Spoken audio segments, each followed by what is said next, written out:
Hi friends, ভারতীয় রান্নাঘর cooking চ্যানেলে আপনাদের সবাইকে স্বাগত। আর আজকে নিয়ে চলে এসেছি আমার মায়ের রেসিপি ছোলার ঘুগনি। এটা আমার মা যখন আমরা ছোটো ছিলাম তখন অনেকবার করেছে, আর আজকে আমি নিজেও ট্রাই করব। তো রেসিপিটা কীরকম হয় আর কীভাবে বানাই সম্পূর্ণটাই আপনাদের সাথে শেয়ার করব। তো চলুন আজকের ভিডিও এখান থেকে শুরু করা যাক। তো বন্ধুরা, আজকে ছোলার ঘুগনি বানাবো, তার জন্য আমি ছোলাগুলো কিন্তু ওভারনাইট ভিজিয়ে রেখেছিলাম। আর এখন এটা এই প্রেশার কুকারে দিয়ে দুটো সিটি মেরে নেবো, আর তার সাথে দুটো বড়ো সাইজের আলুও কেটে নিয়েছি, আর এই আলুগুলো একই সাথে সিদ্ধ করে নেবো। তো বন্ধুরা, আমাদের কিন্তু ছোলা আর আলু সেদ্ধ হয়ে গেছে, আর ঠান্ডা হলে আমি দেখাচ্ছি আপনাদের। আর এখন কড়াই দিয়ে নিচ্ছি সরষের তেল। গরম হয়ে গেছে, এখন ফোড়নের জন্য দিয়ে নেবো একটা তেজপাতা, দুটো শুকনো লঙ্কা আর 1 চামচ গোটা জিরে।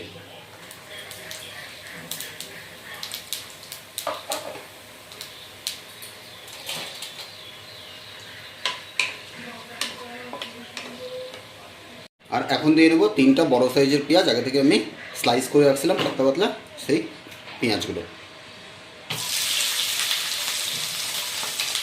আর এই রান্নাটাতে বন্ধুরা পেঁয়াজ অল্প বেশিই লাগবে।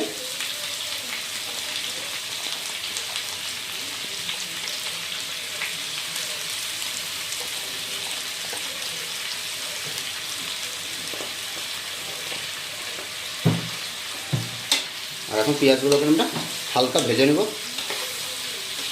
আর পেঁয়াজ যাতে তাড়াতাড়ি নিজের মশলাটা ছেড়ে দেয়, তার জন্য আমরা উপর থেকে দিয়ে নেব লবণ।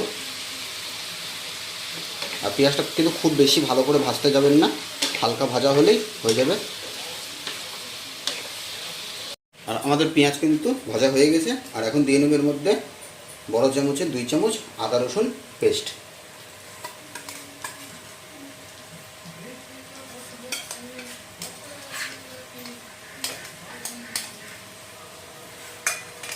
আর এখন আদা রসুন পেস্টটাকেও মিনিট 2 ধরে ভালো করে কষিয়ে নেব, যাতে আদা রসুনের কাঁচা গন্ধটা চলে যায়।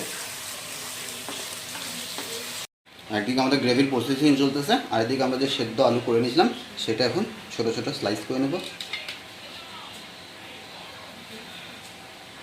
ঠিক এইভাবে।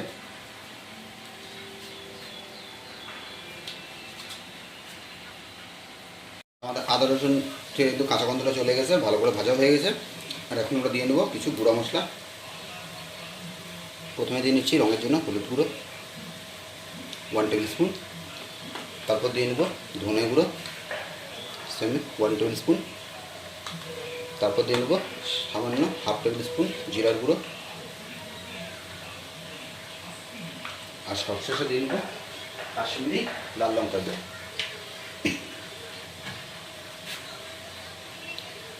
1.5 টেবিল স্পুন।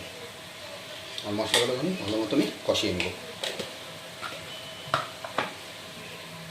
আর গুঁড়ো মশলাটা জ্বলে না যায় সেই জন্য দিয়ে নেব সামান্য জল।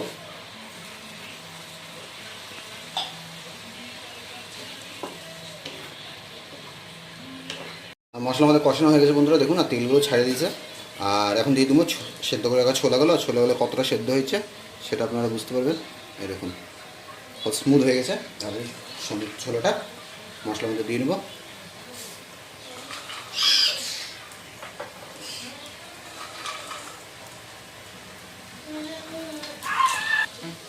আর এখন ছোলাটা দেওয়ার পর আমরা দিয়ে নেব লবণ।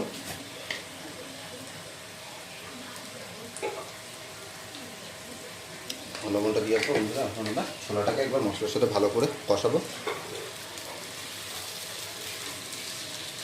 আর আমাদের সমস্ত মশলার সাথে ছোলা কিন্তু কষানো হয়ে গেছে। আর এখন সময় হয়ে গেছে যে আলুগুলো সেদ্ধ করে ছোটো ছোটো স্লাইস করে রেখেছিলাম সেই আলুগুলো দিয়ে নেওয়ার।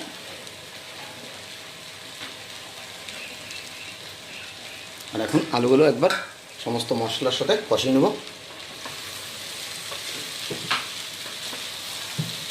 আমাদের আলু ছোলা সমস্ত ভালো মতো কষানো হয়ে গেছে বন্ধুরা। আর এখন দিয়ে নেব সামান্য জল পরিমাণ মতো। আর জলটা দিয়ে আমরা এটা মিনিট 5-এর জন্য ঢেকে দেবো।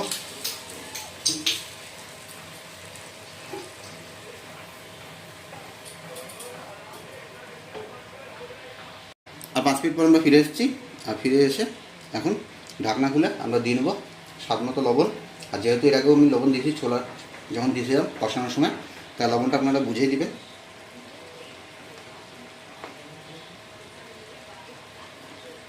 আর এখন লবণটা একবার ভালো করে মিক্স করে নেব।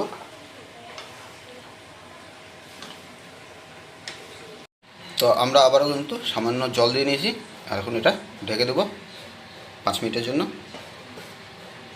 তো বন্ধুরা, আমাদের 5 মিনিট পরে এসে ঢাকনা খুলে দিয়েছি, আর আমাদের ছোলার ঘুগনি কিন্তু একদম রেডি হয়ে গেছে। তো এখন আমি গ্যাসটা অফ করে দেবো। আর যদি ভিডিওটা আপনাদের ভালো লাগে থাকে তাহলে একটা লাইক করে দিন, কমেন্ট করে জানাবেন আজকের ভিডিও কেমন হলো। আর কোনো নতুন বন্ধু চ্যানেলে থাকলে অবশ্যই সাবস্ক্রাইব করে আমাদের পাশে থাকবেন। তো দেখা হচ্ছে পরবর্তী কোনো ব্লগে।